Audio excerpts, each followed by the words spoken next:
Hello guys, welcome to our YouTube channel 360 of study.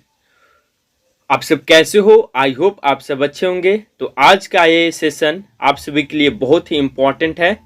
सो आप इस session को अच्छे से एंजॉय करें, क्योंकि आज फिजिक्स का क्लास 12 बोर्ड एग्जाम के व्यू से इलेक्ट्रोस्टैटिक्स का टॉप 5 क्वेश्चन आंसर लेकर आए हैं। सो आप इस वीडियो को बिल्कुल ही स्किप मत करें, क्योंकि ये वीडियो आप सबके लिए बहुत ही इम्पॉर्टेंट है। तो आज का एक टॉप 5 क्वेश्चन जिसमें न्यूमेरिकल भी होगा और कुछ अलग से कॉन्सेप्ट भी होगा। सो आप इस वीडियो को अच्छे से देखें और ये टॉप 5 क्वेश्चन को क्लियर कर लें। और अगर तुम लोग नए हो तो सब्सक्राइब करो, वो जो लाल वाला बटन है उस पर फूट फेंक के मारो या फिर मोमबत्ती, मुझे बस क्लिक हो जाना चाहिए। तो चलिए सेशन को स्टार्ट करते हैं।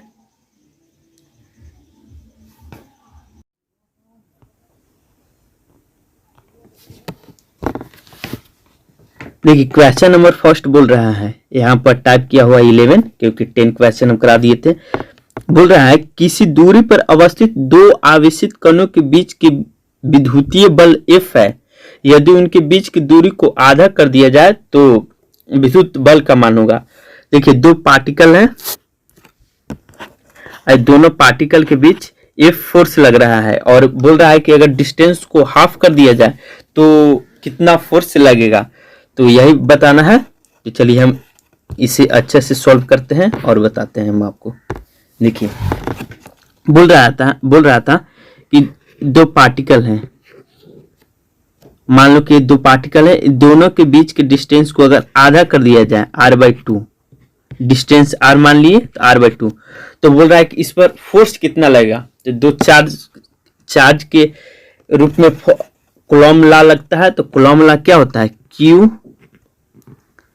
F equal to K Q1 Q2 by R(x1). यही होता है कूलॉम लॉ। तो कूलॉम लॉ से यहाँ पर बोल रहा है कि डिस्टेंस को आधा कर दिया जाए तो फोर्स कितना लगेगा। तो यहाँ F इक्वल टू डिस्टेंस को आधा करते हैं K Q1 Q2 by distance R की जगह पर क्या रखेंगे? r/2 के होल स्क्वायर।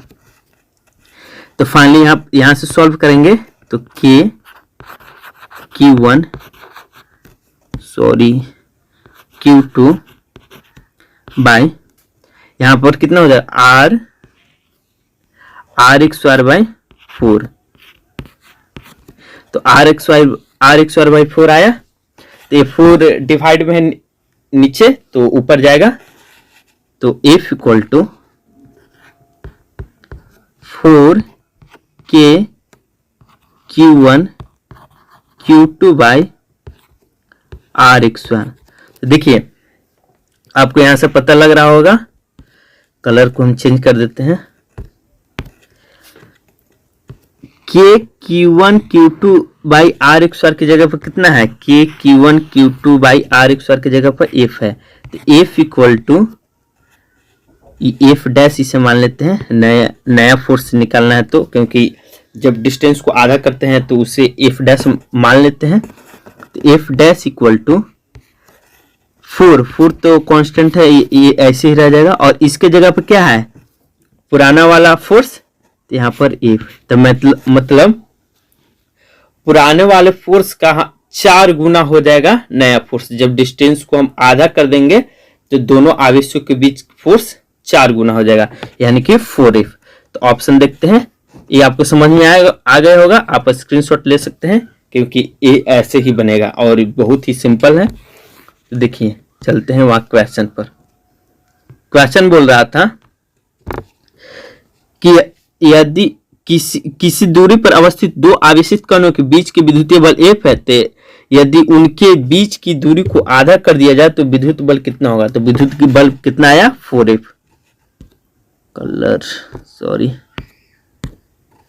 विद्युत बल कितना आया? 4F। क्वेश्चन नंबर 11 का right answer option number A. Option number A 4F। चौगुना बल लगेगा जब डिस्टेंस को हम हाफ करेंगे। डिस्टेंस को जब हम हाफ करेंगे तो दो आवेशित कणों के बीच 4 गुना बल लगेगा। तो इसलिए option number A is the right answer. आप समझ गए होंगे क्योंकि इसे मैं सॉल्व भी किया। नेक्स्ट क्वेश्चन चलते हैं। नेक्स्ट बोल रहा है,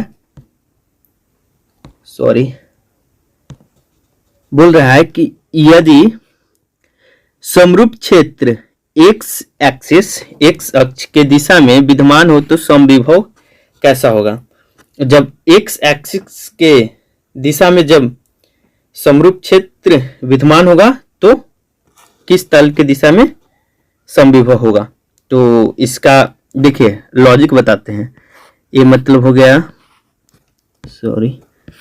ई एक्स एक्सिस, ये वाई एक्सिस, ये जेड एक्सिस। तो बोल रहा है एक्स एक्सिस, जब एक्स एक्सिस बोलेगा तो वाई जेड पर समविभव होगा, और जब वाई बोलेगा, जब जो बोलेगा वो नहीं होगा, और जो नहीं होगा वही आंसर होगा। तो बोल रहा है कि जब एक्स एक्सिस बोल रहा है तो वाई जेड इसका राइट आंसर होगा। तो समविभव होगा वाई जेड तल के दिशा में। तो समविभव वाई जेड तल के दिशा में, तो वाई जेड कहाँ है, Y Z option number B. Question बोल रहा है यहाँ पर 1 कूलम है, 1 कूलम आवेश इक्वल टू कितना ESU क्या आपको पता है। ESU का फुल फॉर्म क्या होता है, इलेक्ट्रोस्टैटिक यूनिट इसका फुल फॉर्म होता है, जो चार्ज का ही एक सीजीएस मात्रक है। ये सीजीएस मात्रक है, कूलम होता है एसआई मात्रक, और सीजीएस मात्रक पूछेगा तो ESU स्टेट कूलम इसको कहते हैं। तो ESU का फुल फॉर्म इलेक्ट्रोस्टैटिक यूनिट। तो बोल रहा है कि 1 कूलम आवेश में कितना ESU होता है। ESU मतलब 1 किलो आवेश में कितना ESU होता है। तो ऑप्शन ए है 3 × 10 के पावर 9, बी है 9 × 10 के पावर 9, सी है 8.85 × 10 के पावर -12, और डी है इनमें से कोई नहीं। तो यहाँ पर ऑप्शन नंबर ए इसका सही है। 3 × 10 के पावर 9 इतना ESU होता है 1 कूलम आवेश में। 1 कूलम आवेश में कितना ESU होता है, 3 × 10 के पावर 9। अगर ऐसा बोल देगा कि एक ESU में कितना कूलम होता है, एक ESU में, इधर यहाँ पर ये नहीं बोल रहा है कि 1 कूलम में कितना ESU, यहाँ पर बोल रहा है कि एक ESU में कितना कूलम होता है। तो यहाँ पर 1/, इधर मल्टीप्लाई में है तो इधर डिवाइड में हो जाएगा, 1/3 × 10 के पावर 9, यही हो गया कूलम। एक ESU में 1/3 × 10 के पावर 9 कूलम हो जाएगा। और इसे अगर सिंप्लीफाई करेंगे तो 1/3 × 10 के पावर -9 कूलम। एक ESU में 1/3 × 10 के पावर -9 कूलम। आपको कैसे भी घुमाकर क्वेश्चन पूछा जा सकता है, तो आप कंफ्यूज मत होइएगा। यही है 1 कूलम आवेश में 3 × 10 के पावर 9 ESU होता है। क्वेश्चन नंबर नेक्स्ट चलते हैं। नेक्स्ट बोल रहा है, यदि 2 आवेशों के बीच की दूरी को दुगना कर दिया जाए तो उस पर लगने वाला बल। एक प्रीवियस ईयर के क्वेश्चन है जो हम कराए हैं। तो यहाँ पर बोल रहा है कि यदि 2 आवेशों के बीच की दूरी को दुगना कर दिया जाए, वहां पर बोला था हाफ, यहाँ पर दुगना कर देना है, मतलब R = 2R रखना है। वहां पर R/2 रखे थे, यहाँ पर 2R रखना है। दुगना कर दिया जाए तो उस पर बल, इसमें भी फोर्स का वैल्यू निकालना है। तो 2R कर दिए। तो इसके लिए एक व्हाइट स्लाइड ले लेते हैं ताकि उस बार समझ में आए, इस पर जरूर समझ में आ जाएगा। यहाँ पर बोल रहा था अगर डिस्टेंस को दुगना कर दिया जाए, 2R कर दिया जाए, ये 2 पार्टिकल है, 2 आवेशों के बीच की दूरी को अगर हम दुगना कर दिया जाए तो उस पर लगने वाला बल कितना होगा। तो कूलम लॉ लगाते हैं, F = K Q1 Q2/R²। यहाँ पर अगर दुगना कर दिया जाए तो F = K Q1, इसको F' मान लेते हैं, Q2/2R का R की जगह पर 2R रखना है, 2R का होल स्क्वायर। कलर चेंज कर लेते हैं, ठीक। तो यहाँ पर हो जाएगा K Q1 Q2/4R²। तो यहाँ पर देखिए इसे ऐसे भी लिख सकते हैं, एफ डैश के मान कितना आया 1/4 के Q1 Q2 बाय RX1। इसे ऐसा भी लिखा जा सकता है। और देखिए यहां पर इतना के जगह पर प्रीवियस फोर्स है, मतलब पहले वाला फोर्स है, और ये नया फोर्स है। तो F dash equal to 1/4 F. तो मतलब नया वाला फोर्स जब हम दूरी को दुगना करेंगे, मतलब दूरी को बढ़ाएंगे, तो फोर्स घटेगा। तो नया वाला फोर्स 1/4 गुना, मतलब 1/4 गुना हो जाएगा नया वाला फोर्स पुराने वाले फोर्स को, जब हम डिस्टेंस को दुगना करेंगे। तो इसका राइट आंसर क्या हो जाएगा? Option number C. Sorry guys, option number C the right answer. 1/4 गुना हो जाएगा, 1/4 गुना। जब हम दूरी को दुगना करेंगे तो 1/4 गुना, अगर जब दूरी को हाफ करेंगे तो 4 हो जा रहा था। आपको पहले बताए थे, जब दूरी को आधा किए थे तो 4 हो गया, और जब दूरी को दोगुना कर देंगे तो फोर्स, जब दूरी को दोगुना करेंगे तो फोर्स हो जाएगा 1/4। चलिए ये समझ में आ गया होगा। Question number 14। Question number next बोल रहा है, क्वेश्चन नंबर 15, ये लास्ट क्वेश्चन भी होगा। बोल रहा है कि यदि गोले पर आवेश 10 माइक्रोकूलम हो तो उसकी सतह पर विद्युतीय फ्लक्स कितना है? ऑप्शन ए है 36 pi into 10⁴ newton metre square प्रति कूलम। ऑप्शन बी है 36 pi into 10⁻⁻4 newton metre square प्रति कूलम। ऑप्शन सी है 36 pi into 10 newton metre square प्रति कूलम। मतलब विद्युतीय फ्लक्स का ऐसा मतलब क्या होता है? न्यूटन मीटर स्क्वायर प्रति कूलम या वोल्ट मीटर दोनों होता है। हम आपको प्रीवियस वीडियो में बताए थे, सो आपको पता होगा। तो यही बोल रहा है कि 10 माइक्रोकूलम में उसमें विद्युतीय फ्लक्स, इलेक्ट्रिक फ्लक्स क्या होगा? तो इसके लिए इसका आंसर होगा ऑप्शन नंबर ए। तो इसे सॉल्व करने चलते हैं बोर्ड पर, और आपको हम बताते हैं कि कैसे इसे सॉल्व करते हैं, क्योंकि ये थोड़ा सा लॉन्ग इसका आंसर जाएगा, सॉल्व जाएगा।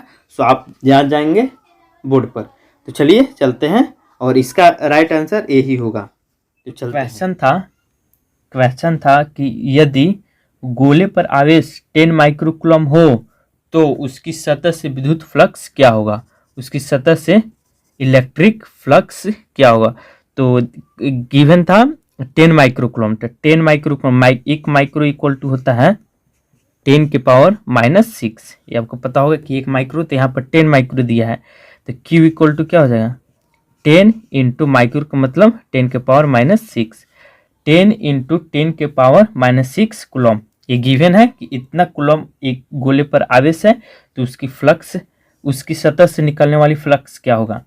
तो फ्लक्स के संबंध में आपको गॉस प्रमेय पता होगा। तो फाई इक्वल टू होता है गॉस प्रमेय से, बेसिकली आपको पता होगा Q/ε0। ये गॉस प्रमेय है, तो गॉस प्रमेय से बनाते हैं, फ्लक्स का वैल्यू निकालते हैं। तो यहाँ पर 4 पाई से हम अपने मन से 4 पाई से मल्टीप्लाई कर दें और 4 पाई से डिवाइड कर दिए, तो दोनों कट जाएगा, तो कोई फर्क नहीं पड़ेगा। तो क्यों किए? क्योंकि 1/4 पाई ε0 के वैल्यू होता है 9 इंटू 10⁹। तो यहाँ से फाई इक्वल टू लिख सकते हैं 1/4 पाई ε0 इंटू 4 पाई Q। ऐसे तो इसको लिख सकते हैं, ये गॉस प्रमेय से है, गॉस प्रमेय, ये गॉस प्रमेय से है।